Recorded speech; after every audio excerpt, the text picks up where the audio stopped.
2.5 weeks ago, I lost 3 people over the weekend. To one, my friend lost his mother to COVID. We lost a parent at our football club because we run a football club in North London with City of London FC. He passed from cardiac arrest, and I lost a schoolmate as well from a mixture of COVID and a cardiac arrest. So I was just thinking, how can I help and show my love to the people? So what I decided to do was just cook. I love to cook, so I decided to cook some food and deliver it to the families. This is what I did. So as I was on my way back from Brixton to the next drop-off, I was going through Walworth Road through Camberwell, and I literally saw 2 boys being stopped by police, the TSG van, and I literally just went, no, let me stop, let me check if they're okay. So I wound down my window, I was across the road, and I said, boys, are you okay? One black, one white one. So you guys okay? And they looked over kind of surprised, like, yeah, we're okay. I'm like, you sure? I'm just making sure everything's all right. And all the police officers obviously turned around, and I was like, all right, just checking. And then I just went on my way. So I'm fasting for Ramadan, but I'm not Muslim. I've fasted for Ramadan for the last 7 years, just as a way of self-discipline, but also to understand that we're lucky to have food and put myself in the shoes of other people. So I decided that I needed to go and get some dates rather than go home and break my fast. So I went to Stop and Shop on Walworth Road, got some dates, jumped back into my car. I was literally in it for about 30 to 45 seconds. And as I was driving down the road, I saw the same police van with the lights on. I thought they must be rushing to somewhere else, pulled over immediately, and it was me. So they turned over and pulled alongside me, adjacent to me, and said, can you get out of the car? I said, no, I'm not going to get out of the car. What's the reason for this stop? Section 23, Misuse of Drugs Act. I said, sorry, you got the wrong person. And then they were just being overzealous. And the woman that came to my window was being aggressive and saying, right, I need to see what's in the car. I said, you don't need to see what's in my vehicle. You need to tell me why you stopped me and what the reasons are and the justifications for that. So she was just being just totally rude, and she wasn't practicing any social distancing. Came up to my window because I wound it down to speak to them, and she was right, like literally by my face. I said, look, can you enforce a social distancing? This is what you guys are supposed to be enforcing at this matter of time. She refused. So I just said, right, I'm going to get out of the car. So I got out of the car, I said, what's the actual issue? I'm out here delivering food to friends. I'm an upstanding man in the community. I run a mentoring organization. Check who I am. Google it. Write my name. Check on your system and to see if I've got any priors or anything. There's no markers on the car. And they were just being totally unreasonable and just totally disrespectful. And there was this tall, muscular police officer who literally just grabbed me when I got out of the car, and I just said, take your hands off me. Don't touch me. I've not done anything wrong. There's no reason for you to put your hands on me. So it was very intimidating. And I've been in situations like that before where it's got out of hand because it's a total disrespect, and it's just based on racial profiling and stereotyping and thinking that you're something that you're not. So they just really just took it to a level which I didn't want it to go to. But I just decided that enough is enough. I need to change my response to it. So I said, all right, cool. You're going to search me because you're detaining me. So if I don't do it, you're going to use reasonable force. That's fine. Cool. Search me, which they did. But I chose the police officer in which to search me, the only one that was seeming to be okay. And then I was just literally kind of going back and forth with them saying, guys, you've got to work on your social skills and how you work with people in the community. You cannot be treating people like this. You don't know who I am or who I know or what I do. So then I just basically started to detail to them what I do. And that's when I went back to my vehicle to get my camera. And I thought, let me film this now. So I just wanted to document it, but I also wanted to showcase what they were doing to me as an upstanding black man in the community. I've worked in Southwark and across London for 21 years working with young people in different settings.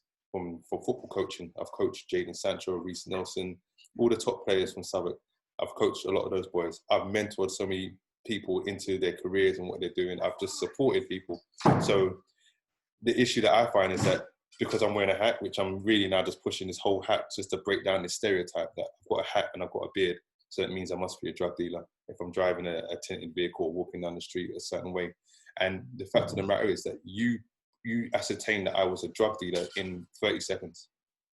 You know, that I don't know who, as a police officer, has that sort of training to ascertain and gain kind of reasonable cause to stop somebody. So from that, I just knew what it was, and it's always been like that. I've been stopped over 30 times in my life in that same exact way.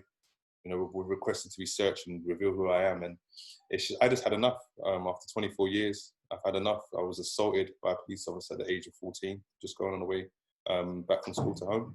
and it was without any grounds. Me and my mom tried to take it further with the CPS. They threw it out, even though we had CCTV footage.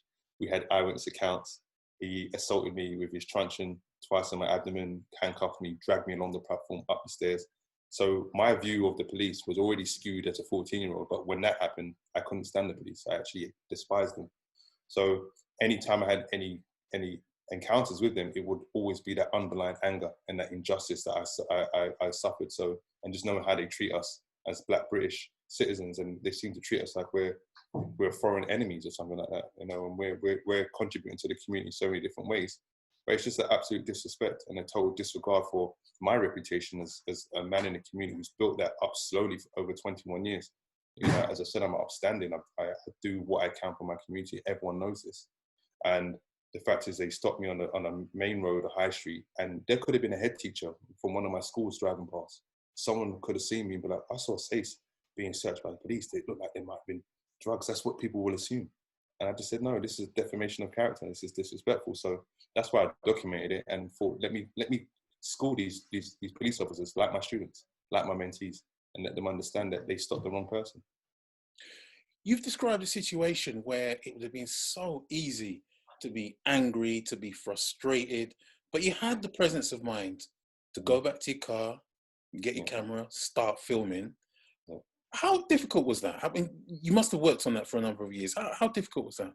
I haven't. To be honest, it's been the last year, really. I've really been working on myself personally as a mentor and a role model to many young people in my community across London as well as Brighton. I have to showcase the change I want to see in young people. So I just felt that this was just like a eureka moment for me, where it was like, if I give them that negative energy, that comes back twofold, tenfold, whatever it may be. So I had to be in control of my emotions. And that's what's difficult for us as Black people, because we don't have so much power in the community. So we feel that injustice, that oppression on a daily basis. And then when you're being victimized by police officers, that comes to the fore. And that's what happens, is that, especially me as a Black man, managing my emotions and regulating that has been difficult because of the pressures that you face on a daily basis, and not showing your emotions as well, and not actually embracing that. So that's what makes it difficult. And now I think we're in a time now we have to talk openly about our emotions as men, as women, the Black experience in the UK and abroad. We have to make it, you know, commonplace, where we discuss it and everyone is comfortable and has a safe place. So this is why I just felt that I have to change my approach. If I change my approach and show that I'm above them in terms of my level and my standing in the community and as a person, then they're going to have to respect me. And with the network that I've built up over the last 4 years, especially with Mentivity, and the people that I know in the community, counsellors and local police, people know who I am. So for them to do this to me, imagine what they're going to do to a 16-year-old, a mentee of mine. Like, it's just, and not being supervised and not being accountable. So this has to stop. And we have to showcase that by following the correct channels and speaking to the right people, that these police officers will be and have to be held accountable. And we need to have a new system of holding these police accountable in terms of independent panels which reflects the demographic of the community the police serve. So that's where I am taking this. And it's been a blessing in disguise, because now it's just literally created a movement now where I'm feeling my community behind me. I'm really feeling the love for my community. And it's not just the Black community. I'm getting messages from people from all walks of life, from different cultures. And they understand that this is overzealous and we have been targeted for far too long. If it's not the Black Caribbean or Black British population, it's the Black African. If it's not the Black African, it's the Muslim community. If it's not them, it's the Irish. It's always been somebody. And the fact is that this is a kind of gang mentality approach from the police, you know, an ambush tactic to actually create division in the community, but create responses which are going to then allow them to fulfill their stop and search targets, and which are now obviously behind because of COVID. And that's what I'm learning now. So we just got to understand these systems, understand our rights, and really feel empowered that we can make a change as a collective. You've clearly described the incident that took place as racial profiling. And that is most likely what a lot of people watching this video in the Black community will also say. So I'm interested to know how the police have engaged with you since the video has gone viral. Well, they've had no choice to engage with me because I've forced their hand in that matter because I've raised the visibility. You know, after a week, I had to sit on it for a week because as a black person in this country, you have to think twice before you do anything. So by putting that out, I was thinking, right, my family, what's going to happen? Am I going to be subject to more stop and search and targeted by the police because I've spoken out? And you know, in terms of this country, we know there's issues with racism. And if you go on Twitter, you go on any social media platform, people can readily share their views. You know, no one's immune to it now, and they can actually be quite just nasty, to be honest. So I was conscious of that, and I have a 13-year-old son, so I've got to think about all these things before I even speak out on injustice, which isn't right. Like, I should be able to speak out on any injustice at any time, despite who it's been given by. So it was important for me to speak out on it and showcase to people that we can do this, we can change this, because by holding them accountable and raising the visibility of what they are doing to us, especially during this pandemic, and not practicing social distancing, putting me at risk because the police are not being tested. I asked them in the video, have you guys been tested? How am I to know that you're not infected? I'm currently living and looking after my gran who's 86 years of age and she's vulnerable. So now I go back into the household because you guys decided to stop me because you felt that I look like a drug dealer based on your 30-second or 45-second perception of me, which is just a joke, really. It really is a joke. And for once, I'm not angry about it because I can actually do something about it. And I can actually mobilize. I feel like I can mobilize the community to get behind this. And I've spoken to the Chief Inspector, Anne-Marie Cowley for Lambeth and Southwark. I have a meeting with her next Thursday.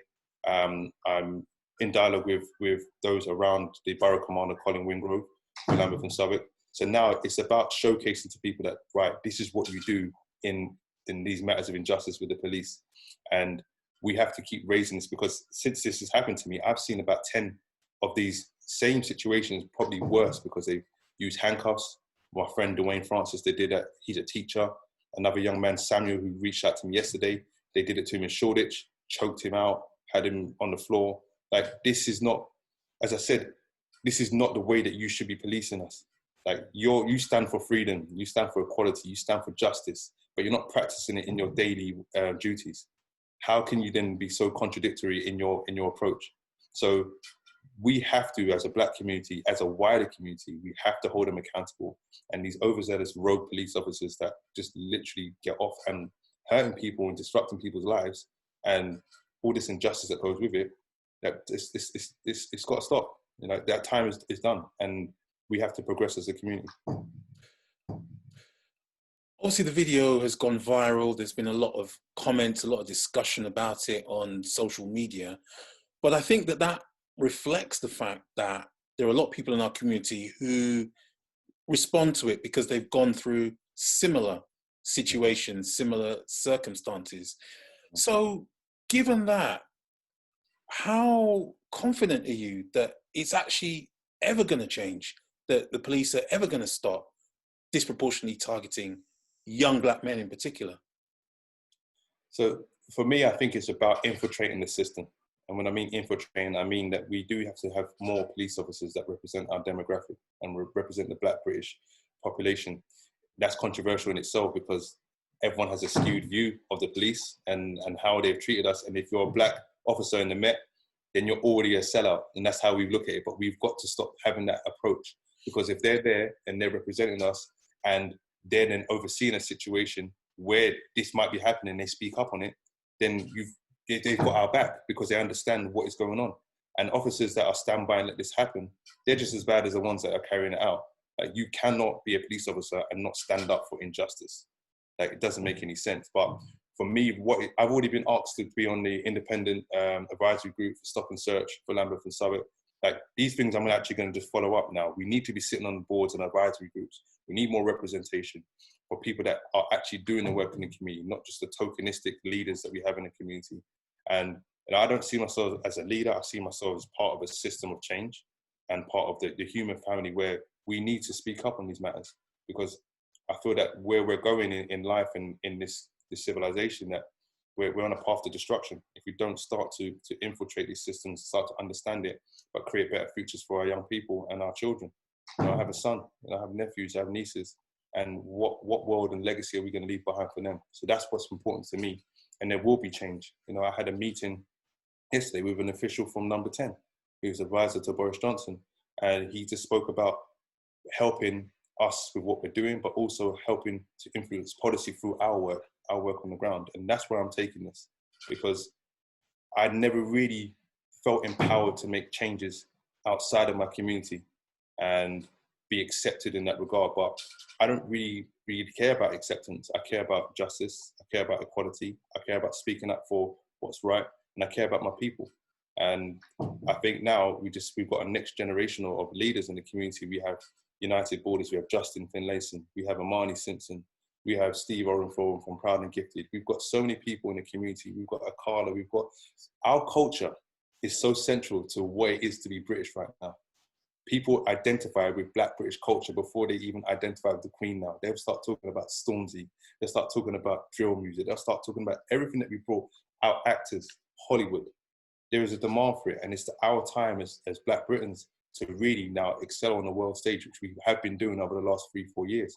So for such a small minority, as we say, of the population, but we are the majority in the world, for us to do that, only 3.8% of the population, that is a feat in itself. That shows you the power of what we do, our culture.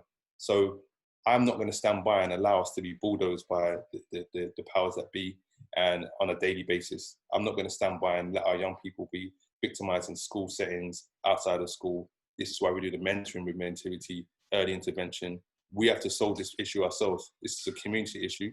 And if the community holds the Metropolitan Police accountable and ourselves accountable for what's happening to our young boys and girls, then we'll start to see change. So based on what you said, because it is a message that many organisations in the community have expressed before. So you've got the likes of the Black Police Association, OBV, various kind of councillors and MPs, all saying that we need to be part of the system and make change from the inside. So based on what you said, do you feel that that message is really getting through and that people are taking it on board and that we are going to see the types of changes that we've as a community have demanded for so long? Yeah, I think when we see more people like myself, I'm just an average guy. I grew up on the council estate. I grew up on the Ellesbury estate. I'm South London born and bred. I'm a Southwark boy. So we need more people that look like me speaking up. And I'm 37 and it's taken me a long time to get here. I've had my troubles in my life. I've had my obstacles. I've had my heartbreaks.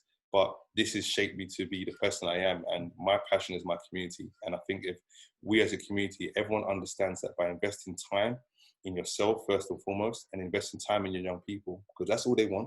They want our time, they want our attention, they want our experience, they want our knowledge. If we're not equipping them for life and the obstacles that are gonna come their way, then we failed them. I feel that some people in our community have continuously failed us. And I'm talking about ourselves. Like we've failed ourselves. Like we don't keep our money in our economy. We don't have our own economy. We keep spending money outside of our economy. We don't invest in ourselves. Like we're always looking to the government to solve our problems and asking for handouts. No, let's have a Mentivity Communities Fund where everyone puts in a pound. If 300,000 people put a pound in a month, that's £300,000 every month, which we can put towards healthcare, we can put towards youth clubs, investment or early intervention or sports clubs or whatever it may be. And this is what we need to do. And I don't think we understand the power of the collective, the power of what we can do. Everyone's trying to do for self. And I think back to my grandparents who came over in the Windrush. They had partners. They had ways of supporting each other and getting on a property ladder and cooking for each other, whatever it may be. We've lost that sense of community. And I feel that our previous generation have failed us to some degree as a collective. And I think that we now are having to pick up the slack. And there's so much more to do. And I'm not daunted by it. I'm excited by it. I'm super tired. But I'm seeing some Black men, women, that are just doing great things in our community. And I know it's going to grow, and I know it's going to get to the point where we solve this issue and this community issue. So yeah, I think it's important. Representation is important. Having people like me, but equipping the young people for this is the key.